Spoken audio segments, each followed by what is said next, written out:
forest had always been my sanctuary. After particularly grueling weeks, I'd escape the city's clamor and trek up the mountains for a night of solitude. The dim light of my flashlight and the muffled sounds of the night enveloped me in a comfortable cocoon. That Friday, as dusk gave way to darkness, I began my ascent up the well-worn path. The chirping of crickets and the distant hoot of an owl were the only sounds that accompanied me. The air was damp and cool, a stark contrast to the muggy heat of the city below. Each footstep was deliberate, my boots crunching softly on the mixture of gravel and lead. I had been hiking for about an hour when I suddenly felt a soft, cold hand wrapped around mine. My heart lurched. I assumed it was a fellow hiker, perhaps someone I had overtaken earlier.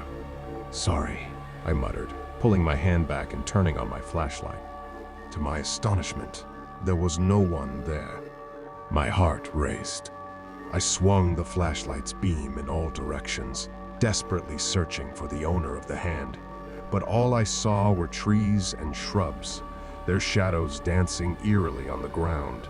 With my pulse throbbing in my ears, I tried to convince myself it had been a figment of my imagination, a stray vine, or a momentary lapse in judgment. I took a deep breath and continued hiking, though with a heightened sense of alertness. But then it happened again. This time, the hand gripped mine with more force, fingers intertwining with mine as if seeking comfort. And this time, I felt a distinct presence beside me, an unseen companion. My flashlight revealed nothing but the endless path ahead. Panicking, I began to jog, desperate to escape the invisible presence. But no matter how fast I moved, the sensation remained, like a silent figure matching my pace, its breath cold against my neck. The forest that was once my refuge now felt oppressive, every tree a potential hiding place for my unseen pursuer. I stumbled upon a clearing where the moonlight streamed down, casting a pale blue glow over everything. Gasping for breath, I halted and strained my ears. I could hear something, a faint whisper like soft fabric brushing against leaves. And then another chilling sensation, the weight of a gaze, heavy and intense on the back of my neck. With my heart hammering in my chest, I slowly turned, half expecting to see a faceless figure lurking in the shadows. But there was nothing, just the dense trees and the haunting silence. The rational part of my brain tried to regain control. "It's just your mind playing tricks," I told myself. "The isolation, the darkness, it's messing with your senses." But the feeling of being watched persisted, determined to put as much distance between me and the clearing as possible. I resumed my hike with renewed vigor. Every rustling leaf and every snapping twig heightened my sense of dread. As I neared my usual camping spot, a small nook overlooking a serene lake, I felt the hand again. This time, however, it didn't just grab mine, it pulled hard, nearly causing me to lose my balance. My flashlight tumbled from my grip, its beam cutting a swath through the darkness before sputtering out in the inky blackness. I felt the undeniable presence of another, mere inches away. The cold, intense gaze boring into me, filling me with a terror I'd never known. My instincts kicked in, and I bolted, abandoning my camping gear and sprinting down the trail with reckless abandon. Branches and shrubs scratched at my face, but I paid them no mind. All that mattered was escape. Time lost its meaning as I ran.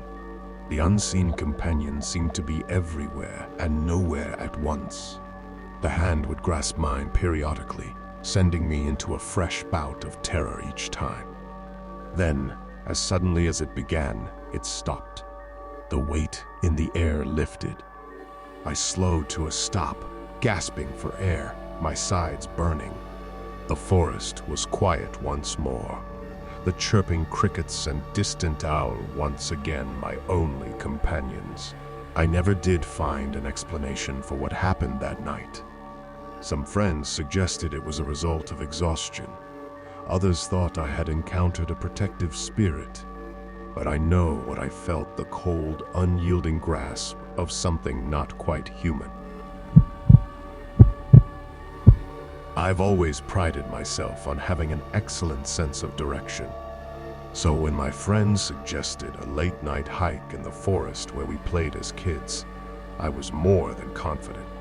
The trails, the landmarks, every nook and cranny were imprinted in my memory, or so I thought. The moon hung low in the sky, casting a silvery glow over the forest, turning it into a monochromatic wonderland. I led the way, reminiscing about our childhood adventures. There was the creek, where we caught frogs, the mossy boulder where we told ghost stories, and the old tree with its gnarled branches that looked like the hands of a witch, familiar and comforting landmarks. Around midnight, we decided to head back. I guided our group toward what I remembered to be the path home. That's when things began to get strange. The mossy boulder that we passed only an hour before appeared once again in our path. Confused, I thought we might have unknowingly looped back. Brushing off the unease settling in my gut, I turned us around, making a mental note of the direction. But half an hour later, that same boulder appeared for the third time. My friend Clara, always the logical one, laughed it off. "Looks like our fearless leader got us lost," she teased, but her voice wavered, betraying her own rising anxiety. "I don't understand," I murmured. "These are the words of our childhood. How can we be lost?" Our journey took on a more desperate tone. We pressed on, hoping to find a familiar path or even the distant lights of our town. Yet the same landmarks greeted us again and again: the creek, the boulder, the witch-like tree. Panic bubbled up. Our once jovial group was now silent, each lost in their thoughts. Every rustle of the leaves amplified our fears. It felt like the forest had turned on us, reshuffling itself to keep us trapped. The air grew cold, and a dense fog rolled in, further disorienting us. The moonlight no longer seemed inviting, but instead took on a mocking tone, highlighting the same dreaded landmarks every so often. In the thickening fog, I'd catch a glimpse of a shadowy figure darting between the trees. At first, I dismissed it as my imagination, but as the night wore on, its presence became more palpable. It seemed to be leading us, coaxing us deeper into the forest's embrace. Claire was the first to mention it. "Do you see that?" "That figure?" "I thought it was just me," admitted Jake, his voice trembling. We huddled close, our torches forming a small circle of light in the overwhelming darkness. The figure continued its dance, always just out of clear sight, but its silhouette was unmistakable, a planned form. We'd head in the opposite direction of the figure, hoping it would lead us out of this never-ending loop. With renewed determination, we walked on, using the recurring landmarks as our guide. Hours seemed to pass. Exhaustion weighed down on us. And then, a glimmer of hope in the distance. The soft glow of streetlights cut through the fog. Our pace quickened, adrenaline pushing us forward. But as we got closer, our hearts sank. It wasn't the lights of our town. Instead, we were met with the all-too-familiar sight of the mossy boulder. Despair set in. Would we ever escape this nightmare? Then, from the thick blanket of fog, the figure emerged. It wasn't menacing or large. It appeared as a silhouette of a young child, no older than we were when we first started playing in these woods. It stood still, gazing at us, a silent plea in its posture. For reasons unknown, I felt drawn to it. I took a tentative step forward. "Who are you?" I whispered. The figure didn't speak. Instead, It slowly extended its hand, pointing toward a direction we hadn't tried before. Without much choice, and driven by a mix of desperation and trust, we decided to follow the path it indicated. The journey felt different this time. The once mocking moon now bathed us in a gentle glow. As dawn's first light began to pierce the horizon, the fog lifted, and we found ourselves on a familiar trail leading straight to the outskirts of our town. We didn't speak much on our way back, each processing the night's harrowing events. The figure, or child, or whatever it was, had vanished with the fog, leaving us with more questions than answers. It's been years since that night, and we've never ventured into those woods after dark again. The landmarks of our childhood, once sources of joy and nostalgia, now serve as eerie reminders of the night the forest turned on us and the mysterious figure that led us home. Some nights, when the moon hangs low and the world is bathed in silver, I can't help but wonder about the figure. Was it a guardian of the woods, a lost child, or something else? I guess I'll never know. But one thing is certain: sometimes, even in the most familiar places, you can find yourself completely and utterly lost. The allure of solo camping had always been about the silence, the serenity, a chance to disconnect and let nature wash over you. But that night, as I lay ensconced in my tent, nestled at the edge of a quiet forest, the silence was disrupted in a way I could never have foreseen. Awoken abruptly by an instinctual sense of unease, I glanced at my watch. 3:03 I strained to listen, wondering if some nocturnal creature had rustled nearby, but it was silent, save for the soft hush of leaves in the breeze. Frowning, I decided to step outside to get some fresh air. That's when I saw them footprints, deep and pronounced, led directly to my tent and then retreated into the forest. They weren't mine, larger than any humans. They bore a strange, elongated shape with 5 toes ending in what seemed to be sharp claws. A heavy dread settled in my chest. I was miles away from the nearest campsite or hiker's path. Who or what could have left these? My first instinct was to pack up and leave, but fatigue and the stillness of the night gave me pause. Could it be just some animal I wasn't familiar with?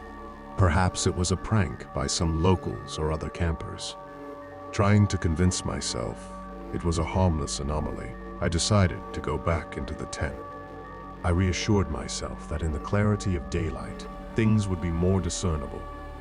The night passed uneasily. Every sound, every whisper of the wind heightened my anxiety. But exhaustion finally took over, and sleep claimed me once again. Morning light brought with it both relief and a fresh wave of terror. The footprints from last night, which I'd hoped would make more sense in daylight, had multiplied exponentially. My tent now sat at the epicenter of hundreds of these bizarre tracks, circling it in a meticulous, dizzying pattern. It looked like a ritualistic dance had taken place around my sleeping form. Panicking, my earlier decision to stay seemed foolish. I hurriedly packed my essentials, leaving behind anything non-critical. My heart raced as I tried to shake off the feeling of countless eyes watching from the shadowy embrace of the trees. As I hastily made my way to my car parked at the edge of the woods, the otherwise beautiful sounds of the forest now seemed mocking. Birds chirped and distant animals called out, but all I could think of were the unknown visitors from the night before. Driving away, the dense forest gave way to open roads. The events of the night seemed almost surreal in the light of day. I had so many questions. What creature had made those footprints? Why were they so interested in my tent? And, most chillingly, what might have happened if I had ventured out again before dawn? The experience remains one of the most unsettling ones of my life. Now, when the itch to go camping arises, I always ensure I'm not alone. For in the depth of nature's beauty, there are mysteries that perhaps some of us are not meant to unravel.